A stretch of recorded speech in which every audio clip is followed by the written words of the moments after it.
Hello दोस्तों, हम देखते हैं नेक्स्ट एपिसोड में हमें अगले दिन का सीन दिखाया जाता है जहाँ पे लियान सो रहा होता है। तभी उसके ऊपर कोई अटैक करती है तो लियान उसके अटैक को डॉज करते हुए बाहर आ जाता है। यह अटैक किसी और ने नहीं बल्कि यंग मास्टर लीन ने किया होता है। वह अपने अटैक को पॉइंट करते हुए उसे चेतावनी देने लगती है, अगर तुमने किसी फालतू जानवर को मेरे पवेलियन में पनाह देने की कोशिश की तो मैं तुम्हें मार दूंगी। जिसका जवाब देते हुए लियान कहता है, अगर मैं यहाँ रुक सकता हूँ तो मेरा पेट से क्यों नहीं। टीमोन फॉक्स भी उस लड़की को पालतू जानवर बोलने लगती है और कहती है, तुम्हारी फैमिली भी एक फालतू जानवर है। यह सुन के मास्टर लीन ने फॉक्स के ऊपर काफी ज्यादा पावरफुल अटैक कर दिया होता है, जिससे फॉक्स काफी ज्यादा घबरा जाती है। तो मास्टर लीन उसको चेतावनी देती है, अगर तुमने अगली बार किसी जानवर को यहाँ पे पनाह देने की कोशिश की तो मैं तुम्हारी भी कब्र खोद दूंगी। इसके बाद दूसरे दिन लियान को किसी दूसरे हाउस में भेज दिया जाता है, जहाँ इमोर्टल फेरी उस हाउस को देखते हुए बोलने लगती है, ये हाउस कुछ खराब नहीं है पर अच्छा ही लग रहा है। जिसे देखकर इमोर्टल फेरी बोलती है, रूम तो देखने पे नॉर्मल ही लग रहा है, आखिरकार तुम तो एक पवेलियन मास्टर हो, तुम्हें तो महल मिलना चाहिए।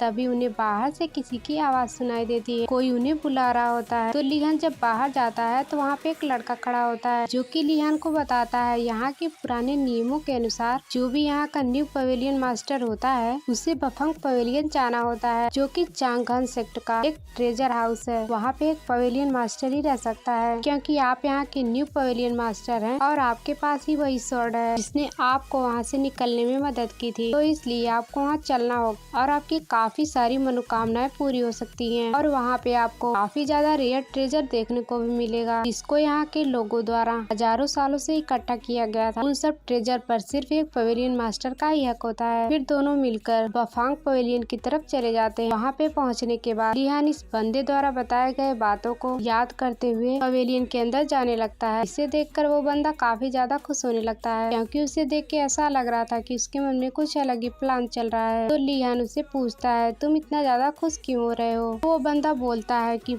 काश मैं भी एक पवेलियन मास्टर होता और यहाँ के ट्रेजर को हासिल कर पाता। तो लियान उसे जवाब देता है, तुम चिंता क्यों कर रहे हो, दूसरों के फेंके हुए टुकड़ों पे पलने वाले कभी मालिक नहीं बना करते और वही कुत्ते तुम हो, इसलिए तुम अपना इरादा भूल जाओ, तुम यहाँ पे कभी आ नहीं सकोगे। फिर लियान अंदर चला जाता है, जहाँ पर उसे कोई खास ट्रेजर देखने को नहीं मिलता, इसीलिए वह वहाँ के सबसे पावरफुल फ्लोर के ऊपर चला जाता है, जहाँ पे घूमते समय लियान का पैर किसी शॉर्ट फॉर्मेशन में फंस जाता है, जिसके कारण कई सारे शॉर्ट उसको अपना निशाना बना लेते हैं। पर लियान अपने पावरफुल स्लैश से उस फॉर्मेशन को तबाह कर दिया होता है। जिस फॉर्मेशन के नीचे गड्ढा बन चुका था, वह गड्ढा किसी दरवाजे की कुंजी होती है और इसके अंदर जाने का बस एक ही तरीका होता है, उसके पास जो शॉर्ट है उसको इसके अंदर डालना होगा। लियान जैसे ही अपने शॉर्ट को उस हॉल में डालता है, वहाँ से एक सीक्रेट गेट खुल जाता है, जिसके अंदर जाते ही लियान डेंजो जैसा फील कर रहा होता है। लियान तेजी से अंदर चला जा रहा होता है, तभी उसे एक टेबल पे पड़ी हुई बुक मिलती है। लियान जैसे उस बुक को पकड़ता है तो उसका हाथ जलने लगता है। तो इमोर्टल फेरी उससे बताती है, उसे छोड़ दो, पर लियान उसे अपने हाथ से छुड़ा नहीं पा रहा था, जिससे गुस्सा होकर के लियान अपने इनर पावर को काफी ज्यादा मैक्सिमम लेवल तक ले जा करके इसे फहन पवेलियन की जमीन आसमान एक कर देता है, यानी कि उसने इस फहन पवेलियन को नष्ट कर दिया होता है। यह नजारा कई सारे लोग बाहर से देख रहे होते हैं। अब जिस बुक की वजह से लियान ने इस पवेलियन को खत्म कर दिया होता है, लियान तभी उस टूटे हुए पवेलियन के ऊपर बैठकर उस किताब को खोलने लगता है, जहाँ पे इमोर्टल फेरी उसे बताती है, यह अद्भुत किताब है लेकिन बेकार है। टीमोन फॉक्स उसे सूंघते हुए बोलती है, यह किताब किसी खास चीज से बना हुआ है, जैसे कि रेशम के कीड़े के बर्फीले रेशम से बना हुआ है, यह काफी ज्यादा अच्छी बात है। तो लियान उसे बोलने लगता है, जिसने भी मेरे साथ ऐसा करने की कोशिश की है मैं उसको नहीं छोड़ूंगा, उसको मैं मार डालूं। फिर लियान वहीं बैठ के उन सभी का इंतजार करने लगता है जिन्होंने इसे यहाँ फंसाने की कोशिश की। अभी वहाँ पे इसी सेक्ट के कई सारे मास्टर आ जाते हैं। अब यहाँ से काफी ज्यादा खतरनाक सीन स्टार्ट होने वाला है। टीमोन फॉक्स उसे अपना ख्याल रखने के लिए कहते हुए वहाँ से चली जाती है। अभी वहाँ पे एक एल्डर लियान को बोलने लगता है,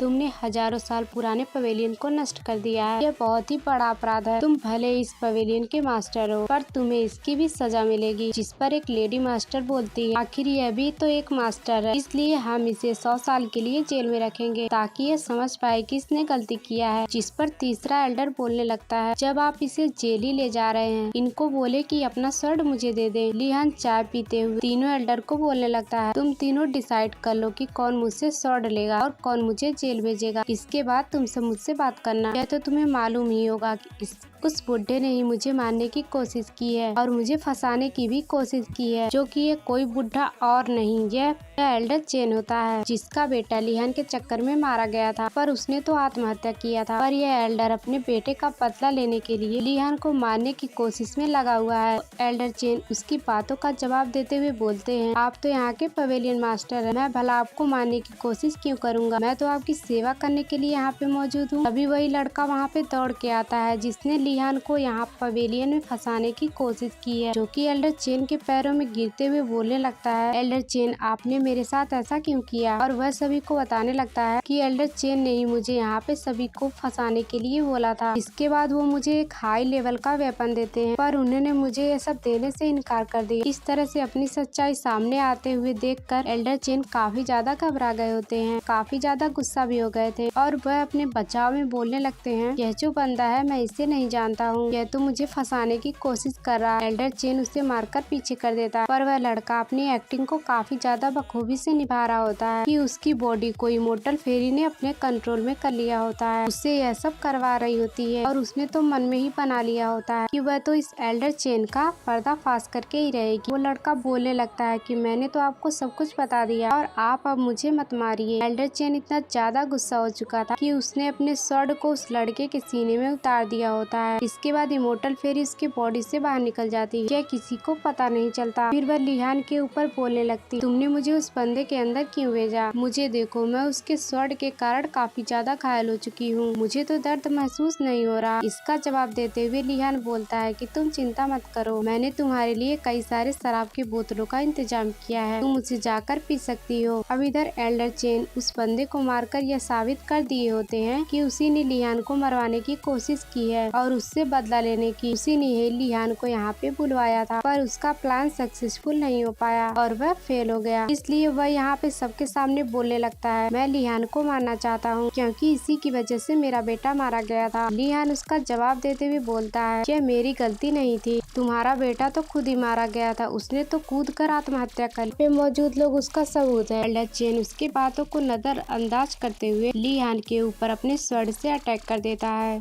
पर लिहान के चारों तरफ एक पावरफुल शील्ड क्रिएट हो चुका था, जो कि उसके स्वॉर्ड के अटैक को डॉज करने लगता है और एल्डर चेन उसके ऊपर काफी पावरफुल अटैक करता है, लेकिन इससे लिहान का बाल भी बांका नहीं होता और उन दोनों में काफी ज्यादा पावरफुल फाइट होती है। लिहान उसके अटैक को बस डॉज ही कर रहा होता है। अब लिहान बोलता है कि बस तुम्हारे पास इतना स्किल था जिसके दम पे तुम इतना उछलते हो। एल्डर चेन इस बात से काफी ज्यादा गुस्सा हो चुका था, इसलिए उसने अपने सीक्रेट टेक्निक बर्निंग फ्लेम को एक्टिवेट कर लिया था, जो टेक्निक काफी ज्यादा पावरफुल होती है, जिसका इस्तेमाल करते हुए वो लिहान के ऊपर अटैक करता है। पर लिहान उसके अटैक को काफी आसानी से डॉज कर लेता है और इन फाइट के दौरान लिहान उससे बोलता है, अब तुम्हारा समय आ चुका है अपने बेटे से मिलने का। जिस पर एल्डर चेन बोलता है, तुम्हें क्या लगता है तुम यहाँ के पवेलियन मास्टर बन चुके हो और तुम मेरे साथ ऐसा करने की कोशिश करोगे, इससे फर्क नहीं पड़ता कि तुमने उस स्वॉर्ड को बाहर निकाला।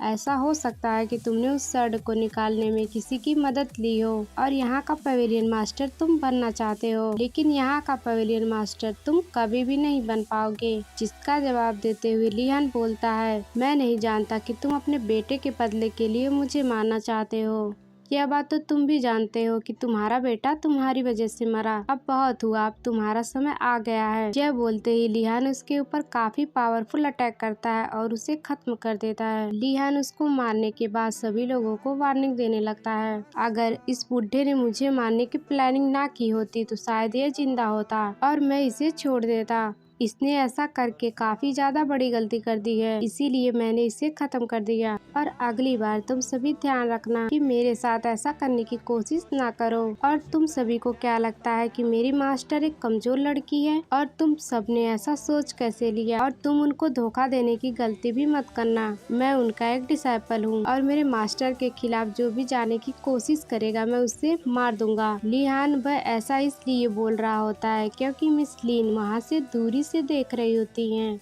और लिहान उन्हीं को इम्प्रेस करने के चक्कर में होता है, क्योंकि जब से फाइट स्टार्ट होती है तब से मिस लिन इन सब का फाइट चुपके से देख रही होती हैं। इसे सभी एल्डर नीचे आते हुए अपनी गलत फहमी के लिए लिहान से माफी मांगते हैं, जिस पर लिहान बोलता है तुम सब ध्यान रखना कि दोबारा ऐसी गलती ना करो, नहीं तो मुझसे बुरा कोई नहीं होगा। इसी के साथ हमें नेक्स्ट सीन दिखाया जाता है जहाँ की मास्टर लिन अपने ख्यालों में खोई हुई होती हैं और अपने मास्टर को याद कर रही होती हैं और तभी उसे अपने मास्टर का ख्याल आता है और तभी वह अपने कॉन्शियस माइंड में चली जाती हैं, जहां उन्हें अपना मास्टर दिखाई देते हैं। वह एक फ्लावर को छूते हुए जैसे उसे फील करने की कोशिश करती हैं, पर वह फ्लावर गायब हो जाता है और मास्टर लिन ये समझ नहीं पाती है कि आखिरकार ये क्या हो रहा है और वह अपने मास्टर से पूछती हैं यह फूल गायब कैसे हो गया। तो उसके मास्टर उसे ज्ञान भरी बातें सुनाने लगते हैं और बोलते हैं कि जब तक तुम किसी भी काम को मुश्किल समझोगी तब तक वह मुश्किल ही रहेगा और जैसे ही तुम उसे आसान समझना स्टार्ट कर दोगी वह तुम्हारे लिए काफी ज्यादा आसान हो जाएगा। और ऐसा ही करके मैं इतना ज्यादा पावरफुल बना हूँ, क्योंकि कभी नहीं हार मानना यही एक पावरफुल की निशानी होती है और तुम्हें भी यह करना चाहिए। और यही वो एल्डर होते हैं जो उन्होंने यहाँ तक उसे पहुँचाया था, जो कि पहले यहाँ के लीडर हुआ करते थे, जिन्होंने इसे यहाँ आकर के यंग मास्टर के रूप में घोषित कर दिया अपने मरने से पहले। और तभी मास्टर लिन को अपने फिजिकल वर्ल्ड में किसी की आवाज सुनाई देने लगती है, जो कि चीख चीख कर अपनी तारीफें कर रहा होता है। उसकी आवाज सुन के यंग मास्टर लिन अपने फिजिकल वर्ल्ड में आ जाती हैं और जो लड़का चीख चीख कर अपनी तारीफें कर रहा था वह कोई और लड़का नहीं बल्कि अपना ध्यान होता है। उसने जो यंग मास्टर लिन के लिए किया वह यही चीख चीख कर सभी को बता रहा होता है कि यंग मास्टर लिन उसकी बातों को ध्यान दें और उससे कुछ बोलें। वह यह सब बातें कह के यह बताना चाहता था कि उसने यंग मास्टर लिन के लिए बहुत ही बड़ा काम किया है। इसका मतलब यह है कि वह यंग मास्टर लिन को इम्प्रेस करना चाहता है और वह यह भी बोल रहा था कि मैंने आज काफी सारी तबाही मचा दी है और इसके बदले में मुझे कोई थैंक यू भी नहीं बोलने आया। जिसकी बातें सुनकर यंग मास्टर लिन उसके कमरे में आने लगती है और इसी के साथ यह एपिसोड यहीं पर एंड होता है। Thanks for watching.